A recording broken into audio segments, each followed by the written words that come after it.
మా మాట్లాడాలా? ఈ ఏజ్లో కూడా ఇలా చేస్తున్నారే, చేయకూడదే, ఇలా చేస్తున్నారే అంటున్నారు. ఈ ఏజ్లో చేయకూడదే, ఎలా చేస్తున్నారు అని అడిగితే పర్వాలేదు. చేస్తున్నారే, ఈ రోజులో కూడా చేస్తున్నారు అంటే చేయకూడదా?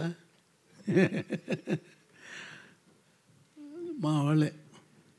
అప్పుడు వీడు వంశీ ఒక గ్రూప్ ఉంది, వీళ్ళందరూ నా కంపోజింగ్ రూమ్ ముందా ఒకే గలాట చేస్తూ ఉన్నారు.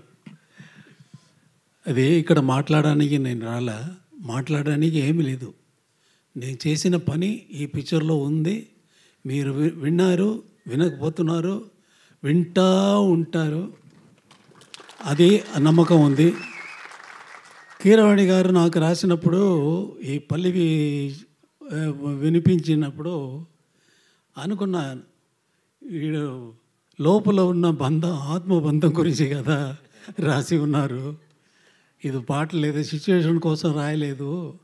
ఆయన ఆయన real feeling towards me is అంత అభిమానుడు.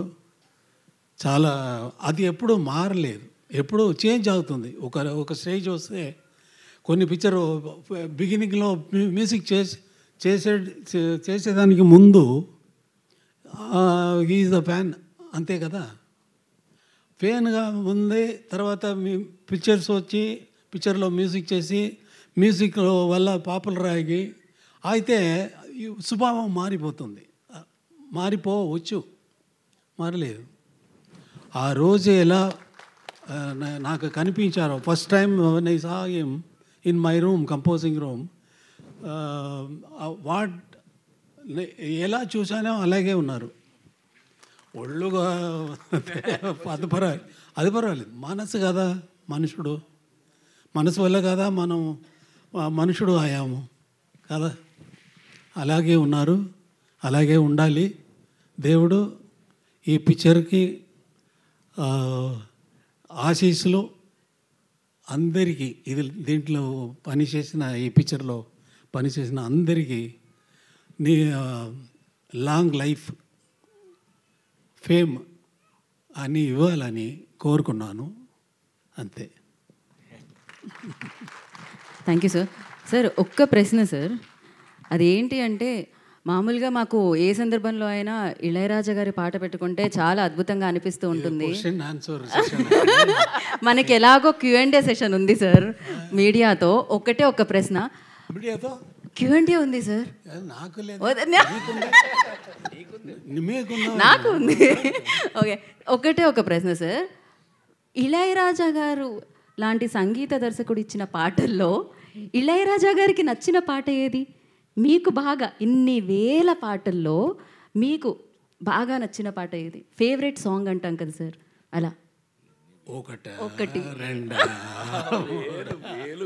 వేలు ఒకటనా రెండనా? నాకు ఇష్టమైన కాదు, నా వల్ల వచ్చింది కదా. నాకు ఎంత మ్యూజిక్ తెలుసు అనేది ముఖ్యం కాదు. మ్యూజిక్ నన్ను గురించి తెలిసిపోయింది కదా. ఎలా వస్తుందని నాకు తెలీదు, నిజంగా తెలీదు. తెలిస్తే ఆ సెకండే మ్యూజిక్ కంపోజ్ చేసేది ఆపేస్తాను. తెలిస్తే, ఎలా వస్తుందని తెలిస్తే మ్యూజిక్ ఆపేస్తాను. అది అంతే, తెలిసిపోయింది కదా. హాయిగా ఇంట్లో కూర్చొని నాకు మ్యూజిక్ తెలిసిపోయిందిరా అన్నాడు కదా. అలా లేదు, తెలీదు, ఎలా వస్తుందని తెలీదు సార్. అయితే ఈ విషయం మీకు ఎప్పటికీ తెలియకూడదు అనుకుంటున్నాను నేను, ఎందుకంటే మీరు ఎప్పుడు పాటలు ఇస్తూ ఉండాలి మాకు. దేవుడు నీ కోరుకో. Thank you. ఇందాకే అన్నారు స్వామి అని పిలుస్తాము అని చెప్పి, నిజంగానే ఆ స్వామి దర్శనం మాకు ఇన్నేళ్లకి వేదిక మీద లభించింది. Thank you so much. So మీ పాట ఎప్పటికీ మాతోనే ఉండాలి అని మనస్ఫూర్తిగా కోరుకుంటున్నాము. అయితే మనకి మీడియాతో ఒక చిన్న ఇంటరాక్షన్ ప్లాన్ చేశారు వీళ్ళు. ఓకే, యా, కాదు సింపుల్గా సింపుల్గా సార్ సింపుల్ పాట గురించి షష్ఠి పూర్తి గురించి సుమ్మా ఏదో లైట్ అంత మాదిరి అలా మాట్లాడే వాళ్ళు నేను కాదు కదా, అలా ఇవ్వలేదు ఏమైనా. దానికి ఫంక్షన్ కోసం వచ్చాను, రిలీజ్ కోసం. ఎప్పుడైనా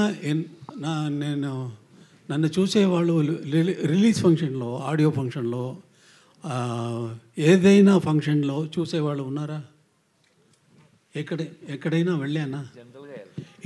ఇక్కడ వచ్చానంటే కొత్త వాళ్ళు ఫస్ట్ టైంగా అటెంప్ట్ చేస్తున్నారు, వాళ్ళు ఎంకరేజ్ చేయాలని ఇక్కడ వచ్చాను. అదే నా స్వభావం.